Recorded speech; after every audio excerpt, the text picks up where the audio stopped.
Mais pourquoi il ne peut pas respecter mon père à moi? Et de ce quoi il n'est pas vivant? Avec une moquerie, donc légendaire, quoi. Non. Et sous les coups de la colère, je lui ai écrit. Moi, mon père est décédé en 1999. Il a été DRH à l'INSS, aujourd'hui CNSS. Et je ne crois pas que ton père a fait plus que le mien à Blokanga. C'est ça qui fait l'homme. Je ne kiffe pas, je te l'ai dit. Ouais. Bandawana, la relation humaine qui était rose était devenue morose. On n'est pas en bon terme. Notre relation est au degré zéro. Je ne recule pas, j'avance. Avant d'en parler, plus de 7 noms qu'on va sauver dans la PJ. Oh. Mais dans ce oh, pas mandat d'amener. Tout ça, la droite, mais quand même, ça va juriste. Même pas ni mandat de comparution, mon mandat d'amener. Il y a un droit à oh non, quand il y a ce qui est et comme il faut gaudier. Na katana tneba na zubuna gana ton bo tantenga na laver to die ade ninge la kana bana mai wana no do ya kuma na una pa ne bino ba détail mbula pe ban ya obi ke bozo so na bangu do fo bodie porte zo betali bana bu oh fungoli bo ni o to zana bangu oh c'est ba ko ma rebele c'est tout coup de nazana donc on peut savoir ba kitité bino sur mon bas au moins le téléphone est sonné le sous non ah simba ka jeep kuna ah oui que et bon manga c'est mon gars non jeep na bino sur 8 sur 10 boye ka ponanga po boye ka voice po joana mtalobi kongo ya biso to die oh na na bengi masana nga maître do la même chose, c'était ma affaire, mais bon, tu vas jouer mon cas. Tu dis. Ok, ouais. Vous parlez de justice. Eh, n'a pas te bon. Pas qu'on va qu'il n'ait pas on va payer. Ote, mais bien qu'on va le barater que son na fundi. Ote, oye ba on ka kuna. Tu dis, n'a pas qu'il n'anga. Tu comment on a donc. Moi je peux pas mailler sous peu moi benga mais ya yo penza 15 yo ke kula 15 molali bon Congo ya biso tout et puis justice c'est ya biso tout comme wana bon ça va faut pas auditionner yo banine ce que j'avais aimé. Il y a un caractère privé. C'est-à-dire qu'Aboui est à la conversation entre Ngana Nokoan. Il y a une émission. Ah non. Il y a une émission. On dit qu'il faut la bête comme Sunga.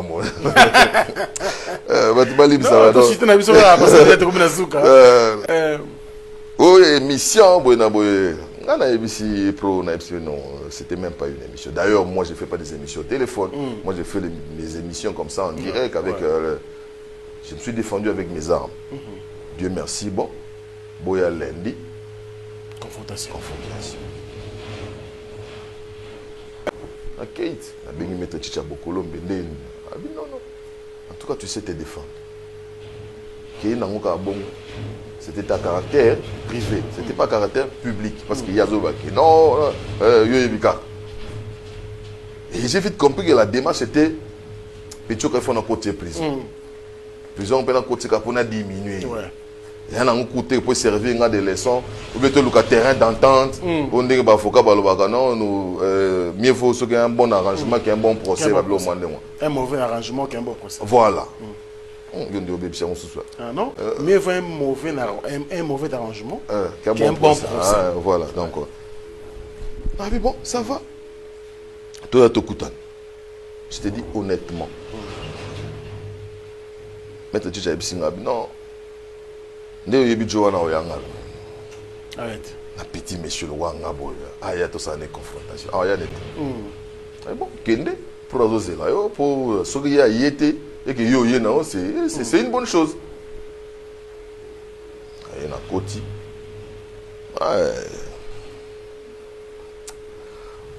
C'était vrai.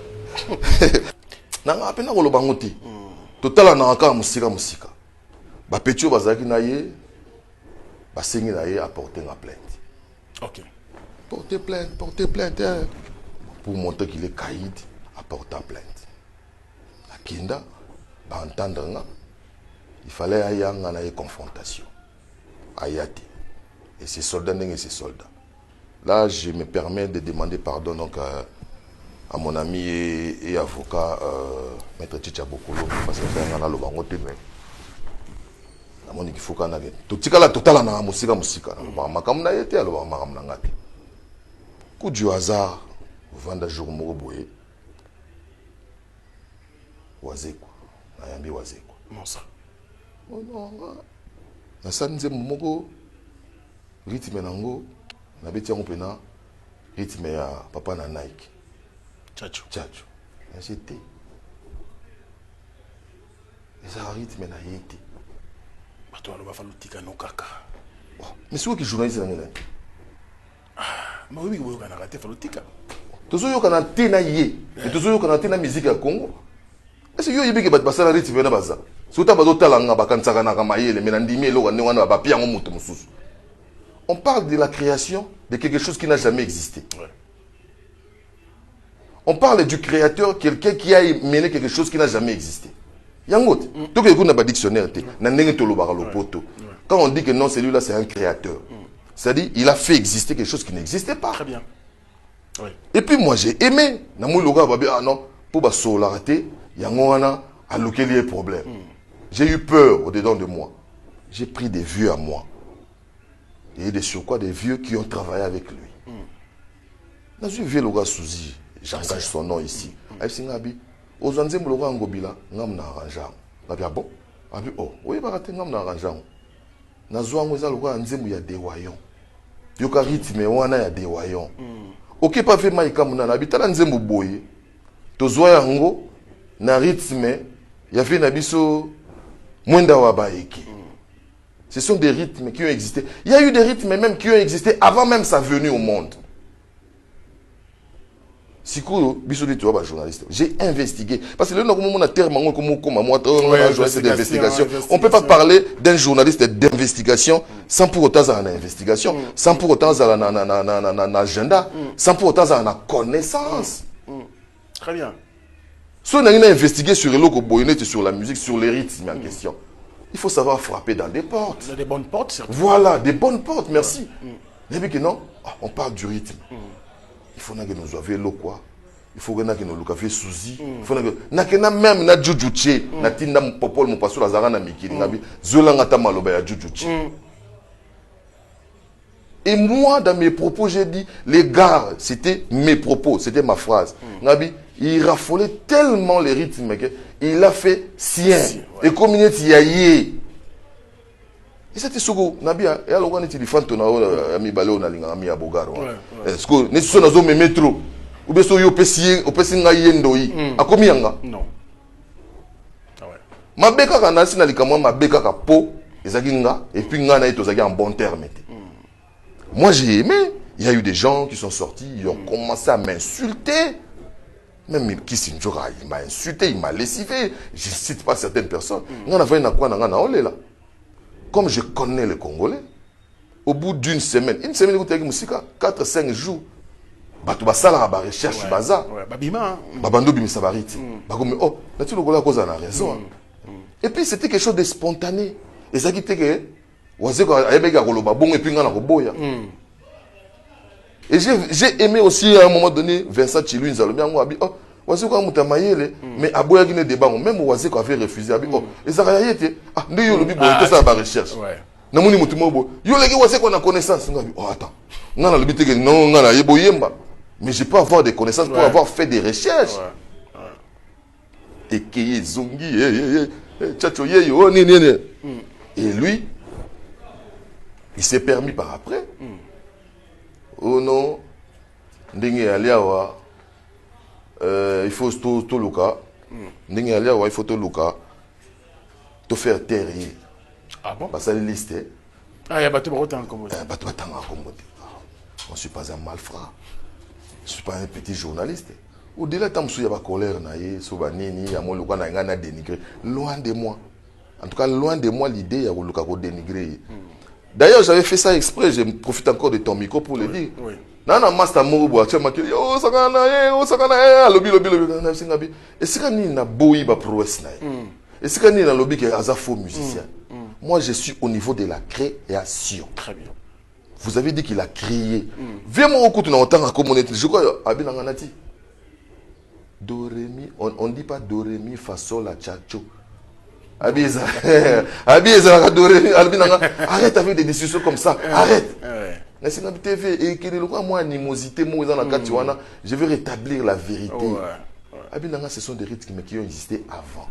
Mais lui, dans ces rythmes-là, il se sent à l'aise. Et alors quoi faire na odemba. Ayebi ki azuango awa na ekolo yo, yi azalaka à l'aise. Aniataka na ye wana esalaka plaisir. Bilo on surtout to saka nango ata beau plateau. Oui, ça a existé depuis. Il y a des choses qui ont existé depuis la nuit de temps. Bato balingi de tout rétablir vérité. Il fallait que je me taise. Comme je ne t'ai pas tué, bon, Joe a l'ingaraïté. Mais il va salir liste de Bangwana. Bâtiment la katia qui réel la bâtonne sur toi. Je te dis honnêtement, et ça là moi bien. Comment on va vous tchanga pe boy? Donc à Bossani, parce que n'abama benanga, il y a quand même un bienfait. Bon, est-ce que je mérite ça? Bon, tout mes canaux total après m'ta kufate. Pour nga linga pe babata ne moi. Tu vanda pe hein.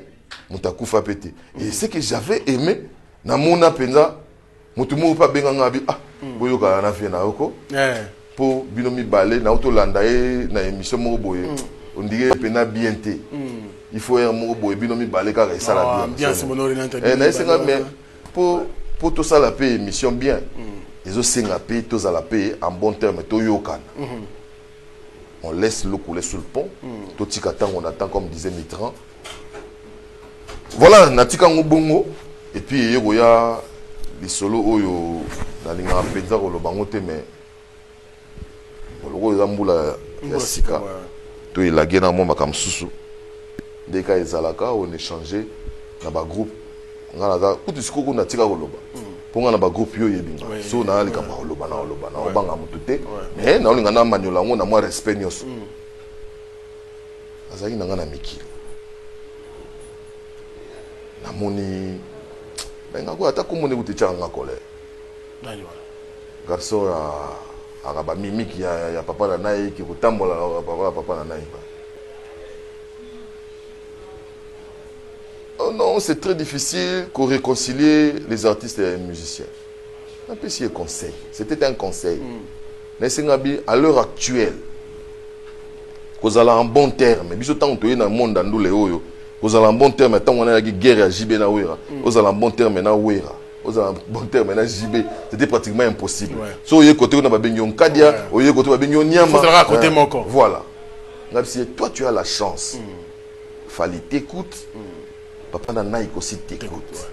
Ah, tu parles de Paty Ambroise. Capitalise ça. D'accord. C'était un conseil. Oui. C'était un conseil. Capitaliser en ça bien pour na yo. Pour na boye. J'ai peur la personne pas pour autant yo kango. Nana ba petit na auto sala. Toko tonga yo petit. Bien sûr. To bien na petit na nga c'était mai nini wana kena bien te. To tongi yo po yo kate. To tongi yo pété pour te détruire yo. To tongi yo kaka po comme bino pe boko tonga nga. Siko ebimaka mabe na muto ake panzango. Pour déformer. Voilà. En côté, c'est la émotion, la manière de le dire. Les gars là, on a autant en combo, c'est pour moi, excusez-moi, c'est vraiment tarlouse quoi. Et puis que, abenganga, non, na tinde lango, mais c'était, on a été causati. Et puis là, j'ai dit ça, il va pas aimer. Ne lui envoie pas. Le gars, mon aïe, qui est dédouané, parce que et c'est comme on m'a dit on bazanga kilo ya oloba na mpo na ba ngabi et puis les villes là ne te respectent pas yé logo sala qui est sentiment ah logo abimiso na l'accent mo pena vie amona pena que non et logo ba pe ba yebi ka respecter ngate et c'est vrai comme si ça ne suffisait pas atindi yango quand même audio wana message vocal atindi yango et puis na sere na biso moko boye yekuti pe do matri pe ana atindi pe moko boye et si quand tu auras un métier récidiviste na biso donc nazala na ebité quoi donc ba famille te baza na Congo quoi nous mo na mutala na mbati mais donc mbati kaka osali